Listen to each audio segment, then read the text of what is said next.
Hello everyone and welcome to another episode of RPGs with Paddy. I'm Paddy. So today I'm going to be breaking down the Humble Bundle offer that I talked about a few days ago. It wasn't exactly as I had expressed, so I want to let you know what you'd be getting into if you buy it. These games are all much closer to Dungeons and Dragons than the Cthulhu stuff that I mostly do. As such, I haven't played most of these specific games, but I have used their systems a little bit. But I'll just collect the basic information and list it here so you know what you will be buying. There are 3 tiers you can pay at. If you buy the $5 bundle, you will get 8 items. If you pay $15, you'll get the 23 item bundle. And if you pay $25, you'll get the 52 item bundle. So that's everything. As of recording, almost 5,000 people have already bought this bundle, so it seems to be pretty popular. I'm going to break it down by publisher, and there will be timestamps below if you want to jump to see what that publisher is putting out. And every title will also have a symbol showing if it's included in the $5 bundle, the $15 bundle, or the $25 bundle. Okay, let's check it out. Okay, so we will start off with Necrotic Gnome, and they offered us the Old School Essentials Advanced Fantasy booklets. So they give us the player guide and the referee guide. So with both of these books, you have the combination of the classic fantasy rules, the basic and the expert, and the advanced rules, so advanced D&D together. And this is probably the most popular game set in the OSR, the Old School Renaissance or Old School Revival. Moving on to Kobold Press, we get, first of all, the Book of Ebon Tides. So Kobold Press present the Shadow Realm here, where the Shadow Fae hold court. You get an overview of the people, the monsters, and the magics of the land. Next, we have Courts of the Shadow Fae, which is an adventure set in the Shadow Realm for level 7 to 10 characters. Moving to a different setting, we have the Southlands World Book, which will introduce you to the Southlands, which has jungles, deserts, and very fast sand ships as well. We follow that up with the Southlands Player Guide, which is the same information but only what the players need. And in the same setting, we also have the City of Cats, which is an adventure which introduces us to the Southlands campaign. It's actually 3 adventures combined together, which will bring you from level 1 to level 5. We also get a different setting, the Empire of the Ghouls, and this is a level 1 to 13 adventure set in the city of Zolbeck. The next thing we have, which might have piqued your interest, is Tome of Beasts 2, Layers. So this has 14 standalone one-shot adventures using new monsters appearing in the Tome of Beasts 2. Unfortunately, you do need the Tome of Beasts 2 to play the adventure, and that is not included in this bundle. We also get Vault of Magic, which is a collection of over 900 magic items ranging from armor, weapon, and potions to mirrors, edibles, and lanterns, and many beyond. And finally, we get the Warlock Grimoire. This is number 1, because I think there are 3. And this is a collection of the first 10 issues of the Warlock Patreon zine, with new additional content added. And basically, it details the Midgard campaign setting. Next, we have Frog God Games, and they introduce us to a lot of information. The first is The Blight, and this is a huge city-state setting, and it includes monsters, NPCs, information about the different districts, and a 9-part series of adventures. We also get separately the Blight GM Guide, which will give us more GM information. And we get the Tome of Blighted Horrors, which takes the 24 monster templates from the GM Guide and adds in more than 50 more monsters. And we also get the Blight Player's Guide, which you can give to your players to read through safely.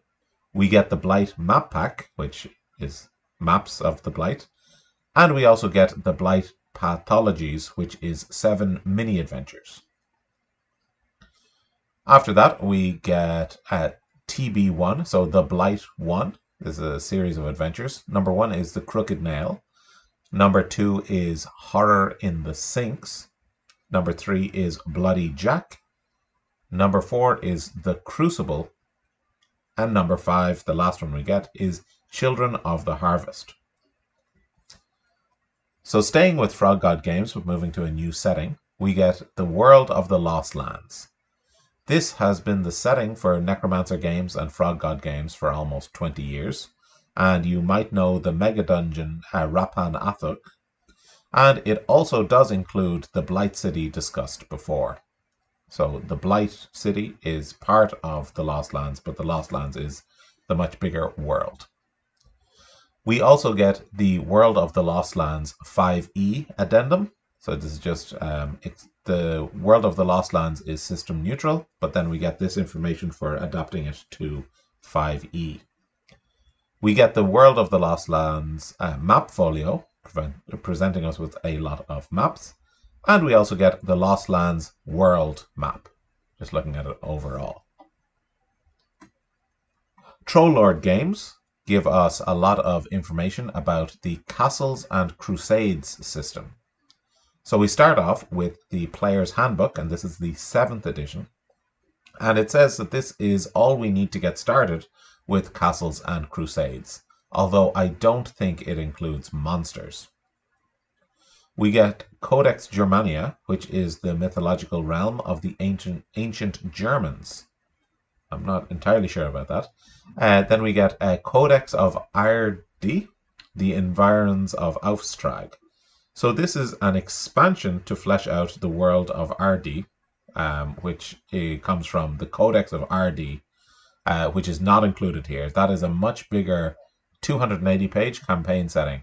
But this one, the environs of Aufstrag, just focuses on one area. Next we get Giant's Rapture, which is a series of 3 adventures using the Castles and Crusade system.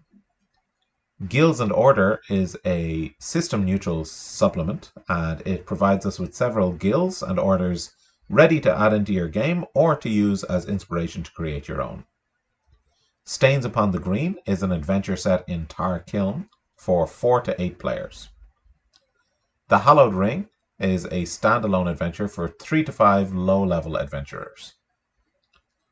Death in Treklant is 3 adventures combined together. They are Vaklund, Zeebagd, Felsentime. I'm butchering those pronunciations. And it is designed for 4 to 8 mid to low-level adventurers. And finally, we have C7, Castle on the Hill. This is a mid to high level adventure for 3 to 6 players, and it can be played as a standalone adventure or, as the name might suggest, as part of the C series. And C7 seems to be the last entry there. From Nord Games, we get 2 bestiaries. First, 2 ultimate bestiaries. First, we get Revenge of the Horde, and this provides kind of diverse variations of classic monsters, for example, orcs and goblins and trolls, and gives notes on how to roleplay them. We also get the Dreaded Accursed, which is a bestiary focusing on undead. So we'll get things like ghouls and liches and vampires, and again, fleshing them out. Art of the Genre gives 2 campaigns for us, and both of these campaigns were written to work with both D&D 1st edition and also 5th edition. So the Complete Cities of Sorcery campaign, this is 2 trilogies of adventures, the Hidden Valoria trilogy and the Ghosts of Talks trilogy. These have been collected and enhanced from the Folio zine, or the Folio issues 8 to 13. The Complete White Ship campaign is a single huge adventure collected from the Folio issues 14 to 19, and it takes players from 1st level through to the mid-teens. It's a bit of a seafaring and secret island adventure. From Greg Gillespie, we get the Forbidden Caves of Archaea and the maps associated with it. This is a mega dungeon from the creator of Barrow Maze, which you might know. Gamehole Publishing gives us 2 adventures. The Brain Gorger's Appetite is a level 1 to 3 adventure for 3 to 6 players. And Into the Deep Dark is a level 4 to 6 adventure for 3 to 6 players, and it carries on from The Brain Gorger's Appetite. Gaxx Worx presents the world of Luke Gygax, and both of these adventures were made for tournament play, so can be completed in a 4-hour session. But there's more material there if you want to expand it as well. The Eye of Shentofi is an adventure for levels 6 to 8 and for about 4 to 6 players. And The Heart of Shentofi is a continuation adventure from The Eye, and it's for levels 7 to 9 for 4 to 6 players. From Mark Hunt, we get 2 complete RPGs. Gangbusters is its own setting, but it uses the BX rules, the basic and experts, for a 1920s, 1930s mobs and gangsters game. Tall Tales, again, is its own setting, and again using the BX rules for a Wild West RPG. Up next is Pacesetter, which gives us Endless Encounters Dungeon, which is a 10-level mega dungeon with a lot of random tables. And Into the Unknown, which is a solo adventure. So it's kind of like a pick your path or choose your own adventure. From Planet X, we get 2 zines that give us a variety of magic items, weapons, potions, some enemies or locations that can be easily added into any game. And just a heads up that it's OSR based rather than 5e. They are Phylactery 1 and Phylactery 2. We get 1 game from Renegade Game Studios. It's called Dead Men Tell New Tales. And this is an unofficial expansion to the classic D&D module, The Isle of Dread. But it is careful not to mention that name specifically, because it's unofficial. And it is a pirate and island adventure. Finally, the last game is from Why Not Games, and we get Rocket Age. This is a full system on its own, including 5 short adventure seats. It's a sci-fi space exploration game, but the kind of 1940s, 1950s adventure sci-fi as opposed to kind of modern sci-fi. So a bit more really focusing on adventure in space. Okay, so that's everything that comes in the bundle. I really think that there is something in there for everyone who's a fan of fantasy games. The bundle will be up for another 18 days or so check it out yourself, and a link will be in the description. Alright, so that is it for my foray into the D&D OGL drama.